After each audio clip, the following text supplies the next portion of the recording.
श्री राम रक्षा स्तोत्रम. आज आपण राम रक्षा आणि त्याचा जो अर्थ आहे तो आपण बघणार आहोत. कदाचित जास्त व्हिडिओ होतील.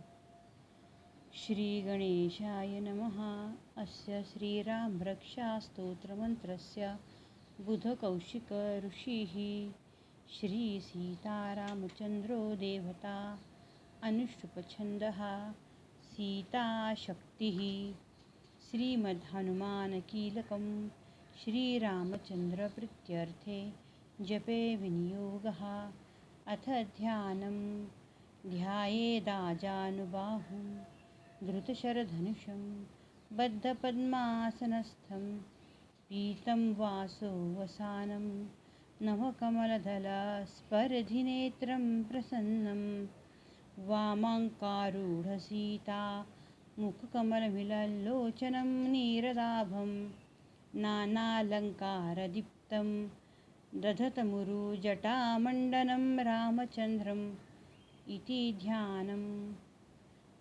गुडघ्यापर्यंत लांब हात असलेला, हातात धनुष्यबाण घेतलेला, बद्ध पद्मासन घालून बसलेला, पीतांबर परिधान केलेला, नुकत्याच विकसित झालेल्या ताज्या कमळाच्या पाकळ्यांशी स्पर्धा करणारे नेत्र असलेला, जो प्रसन्न असून ज्याची दृष्टी डाव्या मांडीवर बसलेल्या सीतेच्या मुखकमलाकडे लागली आहे, जलपरिपूर्ण मेघाप्रमाणे कांती असलेला व नानाविध अलंकारांनी अधिकच शोभायमान असून, ज्याने मस्तकावर विशाल जटाभार मंडनाप्रमाणे धारण केला आहे, त्या श्री प्रभू रामचंद्राचे ध्यान करावे. ह्याच्यात म्हणजे श्रीरामांचं वर्णन आलेलं आहे या श्लोकामध्ये. चरितं रघुनाथस्य शतकोटिप्रविस्तरम् एकैकम् अक्षरं पूसां महापातकनाशनम्.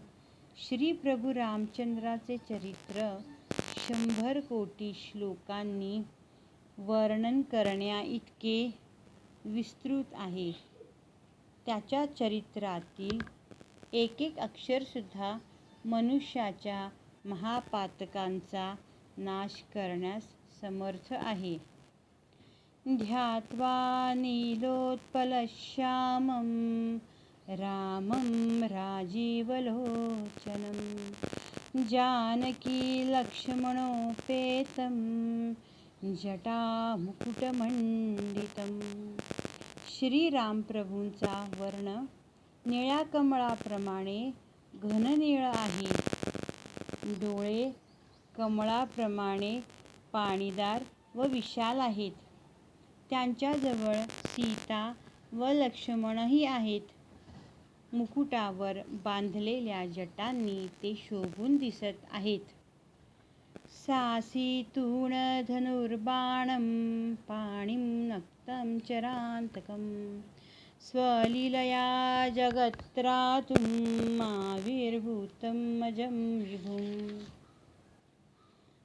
पाठीवर भाता, एका हातात तलवार व दुसऱ्या हातात धनुष्यबाण असलेला, जो राक्षसांचा नाश करणारा जन्मरहित आहे, अशा प्रभू श्री रामचंद्राने केवळ आपल्या लीलेने विश्वाचे रक्षण करण्यासाठी अवतार घेतला आहे. राम रक्षां पठेत् प्राज्ञः पापग्निं सर्वकामदां शिरो मे राघव पातु भालं दशरथात्मजः. मनुष्याने सर्व पापांचा नाश करणारी व सर्व कामना पूर्ण करणारी रामरक्षा नित्य म्हणावी.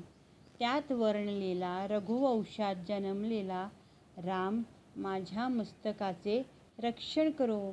दशरथाचा पुत्र राम माझ्या कपाळाचे रक्षण करो. तर मी इथं थांबते. नेक्स्ट व्हिडिओमध्ये इथून पुढं मी घेईन.